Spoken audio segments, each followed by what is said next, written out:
Rohingya, hai. 50 mil. Halo guys, mari kita ngomongin tentang apa yang sebenarnya terjadi pada penghuni Rohingya. Jadi pada tanggal 23 Agustus 2017, militer Myanmar mulai melakukan operasi kekerasan terhadap populasi Rohingya di utara Rakhine State. Kejadiannya parah banget guys, sampai-sampai dianggap sebagai kejahatan besar dalam hukum internasional. Lantas, apa aja ya yang terjadi? Jadi gini guys, seluruh desa dibakar.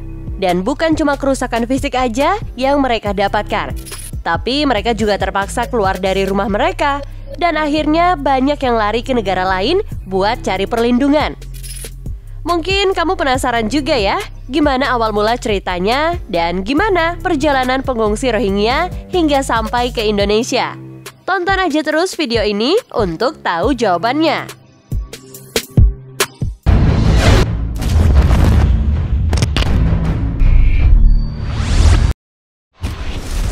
Terusir dari Myanmar. Oke guys, mari kita bahas satu topik berat tapi penting banget nih untuk tahu gambaran situasi di Myanmar yang akhirnya memicu pengungsian besar-besaran kaum etnis Rohingya. Jadi gini, ada laporan dari Amnesty International yang bilang ada kelompok bersenjata Rohingya yang berbuat ulah besar di Myanmar. Mereka dituduh udah melakukan pembantaian yang mengenaskan kepada 99 orang Hindu, termasuk ibu-ibu, bapak-bapak, dan anak-anak di sana pada tahun 2017. Mereka juga dicurigai tuh udah nyulik dan membunuh warga Hindu lainnya. Ceritanya, tim Amnesty International itu ngumpulin info dari banyak wawancara dan juga lihat-lihat tuh foto yang dianalisis sama ahli forensik. Dari situ kelihatan banget kalau kelompok Arakan Rohingya Salvation Army atau ARSA ini bikin komunitas Hindu dan kelompok etnis lainnya jadi takut berat karena serangan-serangan mereka yang kejam banget. Nah, ini yang harus kita pahami guys. Kelompok ini konon timbul karena orang Rohingya di Rakhine State udah lama banget kena diskriminasi parah dari pemerintah Myanmar. Amnesty International bilang, sebelum kejadian mengerikan di Agustus 2017, perlakuan buruk ini udah kayak kejahatan kemanusiaan yang mirip kayak apartheid. Setelah serangan 25 Agustus, kekerasan ini jadi makin gila. Ada pembunuhan, pemerkosaan, dan pembakaran desa-desa. Sampai-sampai kebanyakan orang di sana milih kabur dari negaranya sendiri. Sejak Agustus, pemerintah Myanmar enggan kasih akses ke utara Rakhine State ke Amnesty International atau peneliti independen lainnya. Jadi susah banget tuh buat mereka untuk ngecek langsung apa yang sebenarnya terjadi sama komunitas yang kena dampak dari ARSA. Tapi meski susah, Amnesty International tetap bisa tuh nemuin bukti kalau pejuang ARSA itu yang bertanggung jawab atas pembunuhan dan penculikan warga Hindu di sana. Ini adalah masalah serius dan pelanggaran HAM yang harus diusut tuntas ya guys. Kalau ada cukup bukti, orang-orang yang terlibat harus diadili dengan adil dan jangan sampai ada hukuman mati.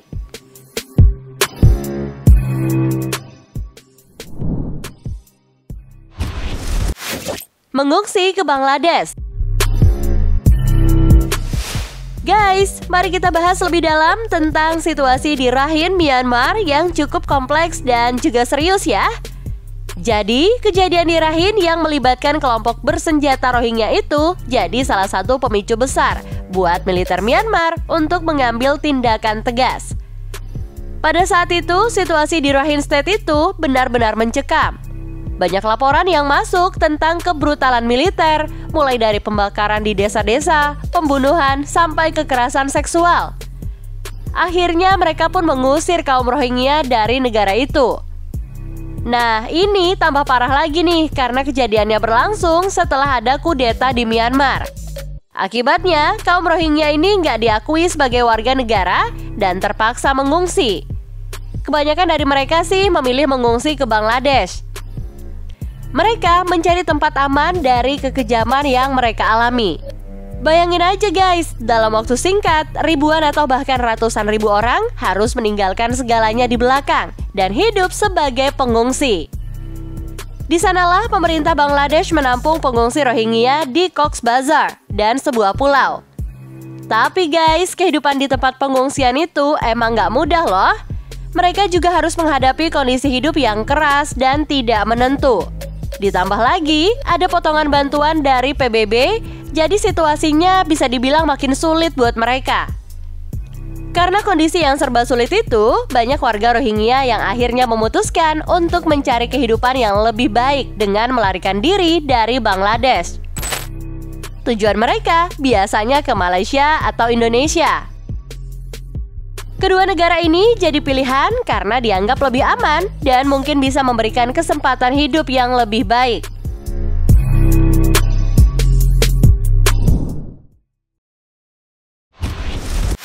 Cara perjalanan Rohingya ke Indonesia. Guys, mari kita bahas cara perjalanan pengungsi Rohingya ke Indonesia yang cukup kompleks dan menantang. Jadi perjalanan ini dimulai dari Cox's Bazar, sebuah tempat di Bangladesh yang jadi pusat pengungsian warga Rohingya. Di sini, penyelundup terorganisir yang ahli dalam mengelabui patroli laut punya peran penting. Awalnya, para pengungsi dibawa oleh perantara dengan perahu kecil. Mereka melintasi perbatasan maritim antara Bangladesh dan Myanmar. Setelah itu, mereka dipindahkan ke kapal yang lebih besar dan dibawa jauh ke tengah laut. Kalian tahu nggak guys, kalau proses ini tuh sebenarnya terdengar berbahaya dan pastinya nggak nyaman banget kan? Konon, kapal pengungsi juga sering banget penuh sesak dan kelebihan muatan sehingga mereka harus berhadapan dengan bahaya tenggelam di laut lepas. Namun itu sepertinya nggak mencegah kaum Rohingya untuk mencari hidup yang lebih baik.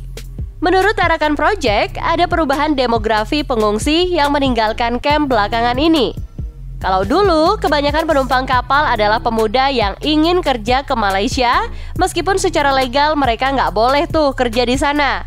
Tapi banyak yang mencari nafkah dengan berjualan atau kerja serabutan.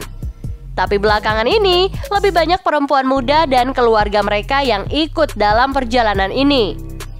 Ini menunjukkan bahwa keinginan mereka untuk keluar dari kamp di Bangladesh lebih kuat daripada faktor ekonomi yang dulu menarik mereka ke Malaysia. Nah, yang jadi pertanyaan kita, gimana cara mereka membiayai perjalanan buat seluruh keluarga?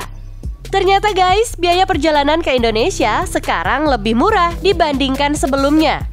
Penyelundup membeli kapal bekas dari nelayan Bangladesh yang kesulitan mendapatkan ikan. Kapal-kapal yang dipakai buat ngangkut pengungsi ke Indonesia itu kebanyakan adalah kapal Bangladesh. Menurut Lewa dari Arakan Project, kapal bekas itu lebih murah dan tetap menguntungkan buat para penyelundup. Dan ini juga yang jadi alasan kenapa lebih mudah bagi para pengungsi untuk meninggalkan kamp dan mengumpulkan uang. Guys, situasi ini tuh kayaknya serius banget dan mengkhawatirkan ya. Arakan Project bahkan khawatir nih guys, ini baru permulaan aja. Dan bakal ada lagi ribuan pengungsi lainnya yang bakal mendarat di Aceh. Waduh, ini menunjukkan betapa sulit dan kompleksnya masalah pengungsian Rohingya ya, dan pentingnya dukungan internasional buat mereka yang terdampak. Nah, itu dia cerita lengkap perjalanan Rohingya dari Myanmar ke Bangladesh sampai akhirnya tiba di Indonesia. Gak kebayang betapa sengsaranya hidup mereka ya guys. Sementara ini, dunia sedang berusaha untuk mencari solusi buat etnis Rohingya. Menurut kalian gimana nih guys? Yuk coba tulis pendapat kalian di kolom komentar. Thank you!